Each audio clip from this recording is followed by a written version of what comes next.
Medicines ఉండయి. ఇవాళ ఒక హాస్పిటల్ పోతే అన్ని రకాల ఎక్విప్మెంట్స్ ఉన్నాయి, అన్ని రకాల వైద్యం అందుతుంది నాకీడ అని చెప్పి ఆ నమ్మకం విశ్వాసం ఉన్నప్పుడే ప్రజలు హాస్పిటల్ వాడుకునే ప్రయత్నం చేస్తారు. ఇప్పుడు మల్టీ స్పెషల్ హాస్పిటల్ ఎందుకు పోతారు? అక్కడ పోతే అన్ని ఉంటాయి అని ఒక నమ్మకంతో పోతారు అడిగి. కానీ ఆ డబ్బులు చెల్లించలేని పరిస్థితుల్లో పేద ప్రజలు ఉంటారు. అటువంటి పేద ప్రజలకు, మధ్యతరగతి ప్రజలకు కూడా ప్రభుత్వ ఆసుపత్రుల మీద విశ్వాసం రావాల్సిన అవసరం ఉన్నది, విశ్వాసం కల్పించాల్సిన బాధ్యత ప్రభుత్వాల మీద ఉన్నది.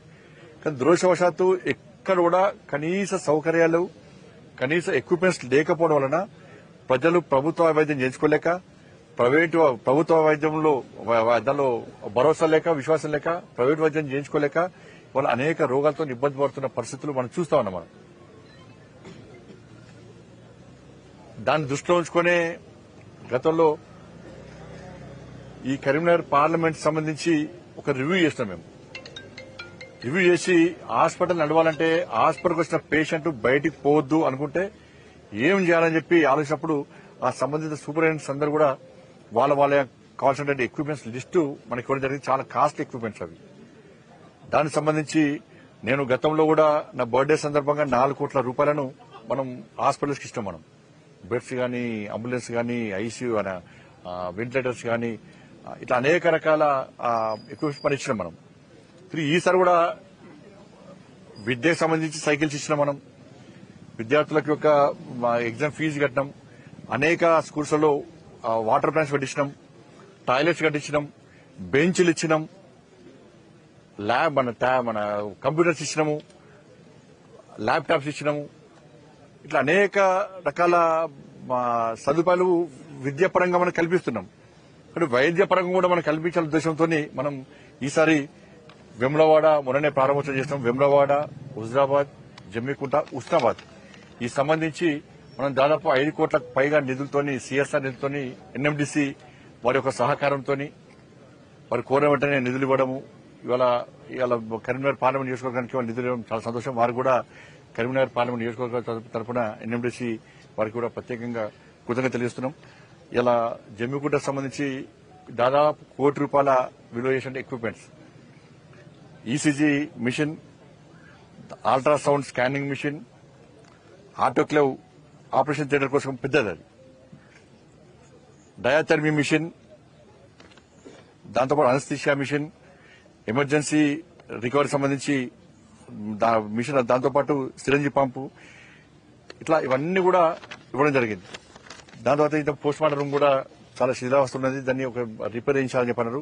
దాన్ని కూడా ఇప్పుడే ఒక 15 to 1 month లోపల దాన్ని కూడా పూర్తిగా రిపేర్ చేయిస్తాం. ఫ్రీజర్ కూడా ఇస్తాం. మనం ఫ్రీజర్ లేదు ఇక్కడ, చాలా ఇబ్బంది వస్తుంటే ఫ్రీజర్ కూడా మనమే ఇస్తాం. ఫ్రీజర్ కూడా అంటే ఎక్స్రే మిషన్ లేదని చెప్పన్నారు. ఈ రోజు చెప్పారు ఎక్స్రే మిషన్ తో పాటు ఇంకా 3-4 ఎక్విప్మెంట్స్ ఇస్తే ఫుల్ ఫ్లెడ్జ్ హాస్పిటల్ అయిపోతుంది సార్ అంటే అది కూడా వెంటనే నా ఎంపీ నిధుల నుంచి ఇస్తా అని చెప్పి చెప్పడం జరిగింది. పూర్తి ఎక్విప్మెంట్స్ ఇవాళ ఈ ప్రభుత్వ ఆసుపత్రిలో ఇక్కడ ఉన్నాయి. హాస్పిటల్ యొక్క డాక్టర్లకు సూపరింటెండెంట్ గారు కూడా చెప్పాను, నేను మీరు అడిగినా నచ్చిన ఇండోలు లేవు, ఇబ్బంది పడ్డారు, బయట హన్మకొండకు కరీంనగర్కు పోవాల్సిన పరిస్థితి వచ్చింది. ఇలా మీరు అడిగిన అన్ని ఇచ్చిన కాబట్టి మీరు వెంటనే ఇప్పటి నుంచి సేవ చేసే ప్రయత్నం చేయండి. ఈ జమ్మికుంట నుంచి ఇంకోసారి కరీంనగర్ హాస్పిటల్కు, ఇంకో హాస్పిటల్కు ఎవరు రెఫర్ చేసే పరిస్థితి రావద్దు.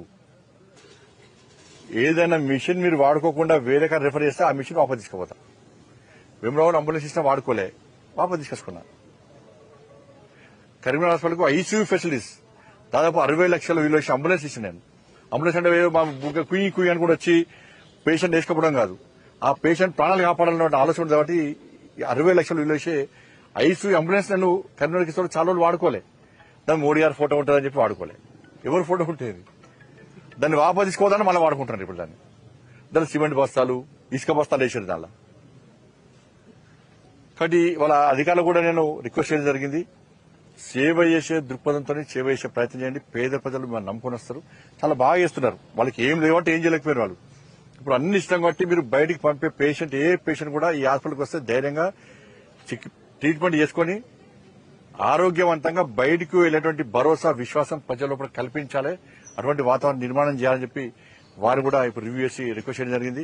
అన్నింటిలో నెక్స్ట్ జమ్మికుంట, హుజరాబాద్ టాప్ లెవెల్లో ఉండాలి. రివ్యూ చేస్తే జమ్మిగుంట హుజాబాద్ టాప్ రిజల్ట్స్ ఉండాలని చెప్పి వారు కూడా రిక్వెస్ట్ చేయడం, వారు కూడా జిద్దు కొద్దీ పనిచేయాలని చెప్పి ఒక కసితో కూడా వాళ్ళు ఉన్నారు కాబట్టి అట్లా పనిచేస్తారని చెప్పి మేము ఆశిస్తున్నాం. జన్మదిన వేడుకల్లో మీరు హుజరాబాద్ లో అంబులెన్స్ స్పాన్సర్ చేశారు, దాన్ని వినియోగించకుండా దాన్ని పక్కన పెట్టేసి దానిపైన నేను చెప్పిన అంబులెన్స్ మనం చూస్తాం, లేకపోతే తీసుకోపోతా. చాలా మంది అంబులెన్స్ అడుగుతున్నాను, గత 2 సంవత్సరాల నుండి అట్లనే చూస్తాను. ప్రజలకు అందేలా ఇప్పుడు పోతున్నాను, చూసి లేకపోతే వాపస్ తీసుకోపోతా. వాడుకోకుంటే ఏమో ఇంకోటికి ఇస్తాం కదా, వాడుకోకుంటే ఇంకోటికి ఇస్తాం. ఈ చెక్ డ్యాంలకు సంబంధించి కూడా ఇంతకుముందే మా జిల్లా అధ్యక్షులు చెప్పారు,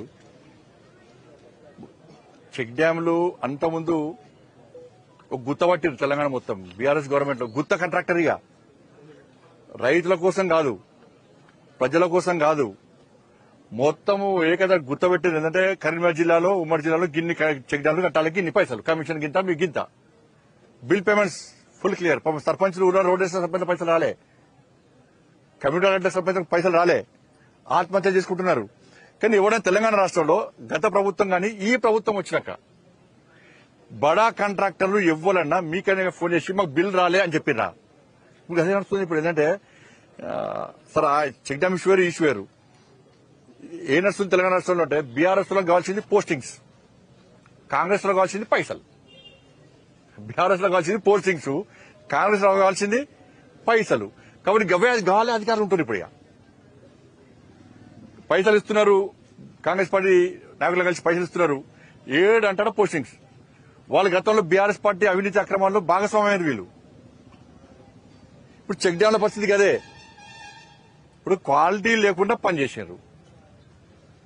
క్వాలిటీ లేకుండా పనిచేస్తే ఎక్కడ అసలు ప్రణాళిక లేకుండా ఫస్ట్ కట్టిర్రు, కట్టినవి ఇప్పుడు కూలిపోతున్నాయి.